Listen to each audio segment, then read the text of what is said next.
Em São Paulo, pais e mães de estudantes matriculados na rede estadual de ensino que não vacinarem os filhos contra a Covid poderão ser denunciados ao Conselho Tutelar. Para o juiz da Vara da Infância e Juventude de Guarulhos, Iberê Dias, a população deve denunciar os pais que não vacinarem os filhos. De acordo com o magistrado, a vacinação de crianças e adolescentes é obrigatória, independente de como pensam os pais. E foi além, disse que os pais podem perder a guarda dos filhos que não forem vacinados contra a Covid-19. Segundo dados do governo de São Paulo, divulgados pela revista Oeste, das quase 8 milhões e 500 mil crianças que existem em São Paulo, apenas 227 mil foram contaminadas pela Covid-19. A letalidade dos pacientes até 14 anos é de 0,1%. A gente abre, então, essa edição de Os Pingos nos Is, trazendo aqui para você a análise da Ana Paula Henkel. Boa tarde, Ana. Boa tarde, deslocar com segurança, com regularidade e, sobretudo, com dignidade para o seu local de trabalho, para o seu local de lazer, para a sua residência. É uma transformação. No meu ouvido? Aí, obrigado. Estava com retorno de uma outra estação, parece. E boa noite aí a nossa audiência maravilhosa. Você tem uma cadeira com braço aí, Ale? Alô? A gente está na escuta. Olha, estou desconectada. Pode passar para outro, Brown? Vamos lá, então. Abre então com a gente esse assunto. Boa noite, Cris. Oi, Vitor. Também estou com um retorno estranho aqui, ouvindo o estúdio junto, só para alertar vocês. Mas boa noite para você, para Ana Paula, para o Fiuza e para nossa audiência maravilhosa. Olha, eu vi esse vídeo do juiz, na verdade foi um vídeo, uma entrevista dele a uma emissora de televisão aí de São Paulo, acho que já faz alguns dias que está rodando nas redes sociais e é aterrorizante. Não só ele está espalhando essa fake news, segundo o Ministério da Saúde, não é obrigatória a vacinação porque ela não foi incluída no PNI, o Plano Nacional de Imunização. O próprio ministro Marcelo Queiroga já publicou nas suas redes sociais esclarecimentos sobre isso, dizendo que ela não é obrigatória. É recomendável, inclusive, segundo o Ministério da Saúde, que os pais de crianças de 5 a 11 anos procurem um médico, ser um médico de confiança para ver se a criança precisa se vacinar, porque o risco dela ter Covid grave é mínimo. A gente viu os dados aí, parecem alarmantes, porque falam em 200 e poucas mil contaminadas, mas essas crianças, a imensa maioria era assintomática. Em todo o Brasil, eu abri os dados aqui, os dados são do próprio Ministério da Saúde, do Secovid, consulta pública aqui feita no início de dezembro, já faz um mês e pouco, mas até o início de dezembro, de 20 milhões de crianças brasileiras, 20 milhões entre 5 e 11 anos, 286 óbitos, praticamente todas com várias comorbidades, e são comorbidades graves, cardiopatias, problemas de pulmão, crianças asmáticas, e tinham 2 ou 3 comorbidades, contraíram Covid e infelizmente vieram a óbito. Mas o percentual é mínimo, então por isso que o Ministério da Saúde recomenda que os pais conversem com o médico antes de colocar as crianças para vacinar. E por que isso? Porque a própria fabricante diz que estamos em fase de coleta de dados, a farmacovigilância, que eles chamam, que é a fase da fase 3 para a fase 4 de testes. Isso está publicado, é público, são os documentos da Pfizer apresentados para a Anvisa.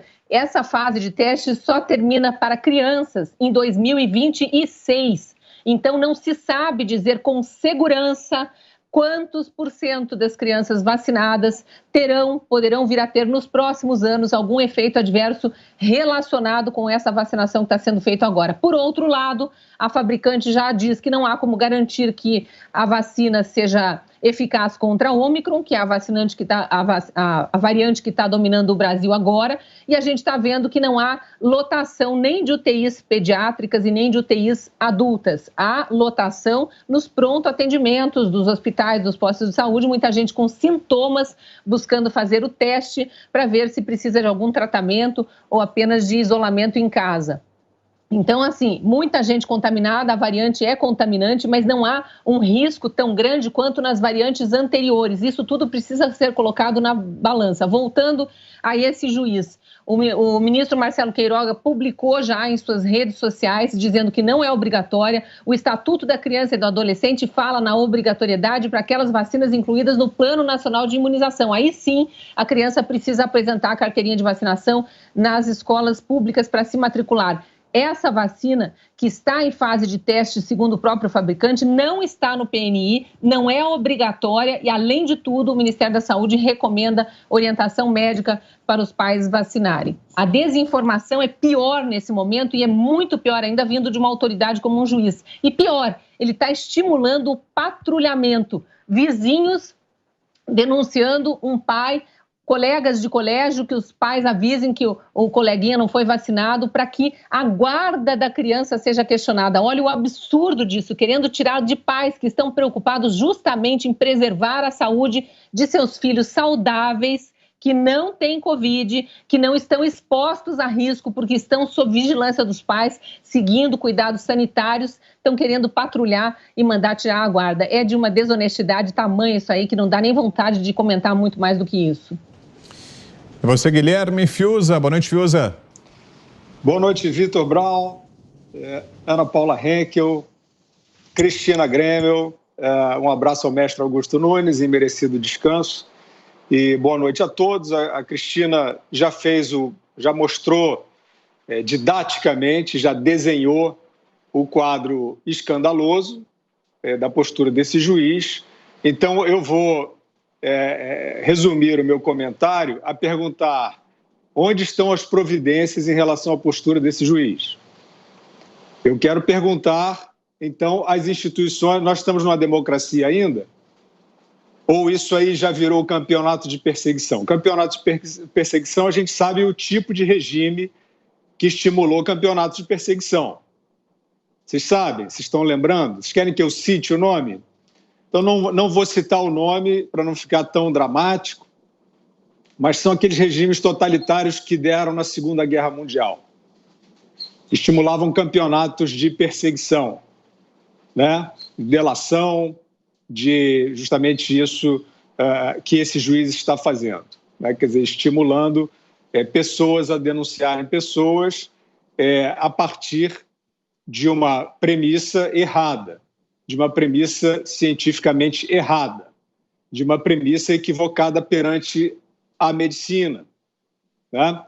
Então, eu quero perguntar onde está a revisão, porque a imprensa a gente já desistiu, né? O consórcio só fala bem desse tipo de estímulo à perseguição. O consórcio, a antiga imprensa, só age para estigmatizar quem quer justamente isso que a Cristina apontou. Ver os estudos, ver a aferição da experiência clínica, é só isso, né, que a pessoa honesta quer.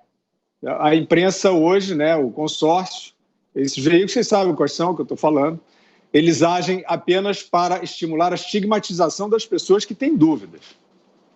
Pensem nisso. Estigmatizar quem tem dúvida se parece com o quê? Então, esse totalitarismo está sendo estimulado claramente, abertamente, por esse juiz, né? Está claro, a questão de risco-benefício inexistente, a Cristina Grêmio já apontou. E eu só quero perguntar, então, quem é que vai rever uma postura dessa? Porque quando ficar decorrida a experiência clínica, e possivelmente demonstrando que esse risco-benefício não era favorável à adoção de vacinas de Covid contra crianças, como é que vai ser? Vai ser tarde demais para muita gente, como já está sendo tarde demais para muitas famílias, mas isso a propaganda avassaladora do lobby manda esconder. Tem a mãe de um filho que morreu e provou a causalidade da vacina, ela está sendo eliminada de redes sociais. Então, isso aí em democracia não vale. Então, eu quero perguntar, quem é que vai rever o comportamento desse juiz? É o Conselho Nacional de Justiça? É o Ministério Público? É a Polícia Federal? É o Presidente da República?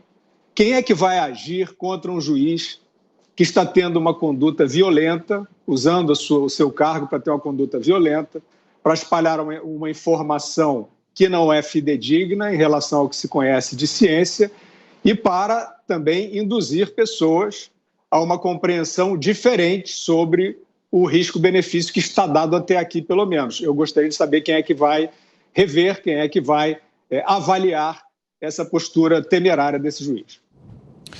E agora sim, Ana Paula Henkel, já na escuta, Ana, tudo certo por aí? Vou até repetir o cumprimento, boa tarde. Agora sim, Vitor. Nossa, eu estava ouvindo aqui 1000 vozes. Então, agora, boa noite, Vitor. Boa noite, Cris. Boa noite, Fiuza. Um beijo ao nosso mestre Augusto Nunes aí no merecido descanso. E boa noite à nossa audiência maravilhosa.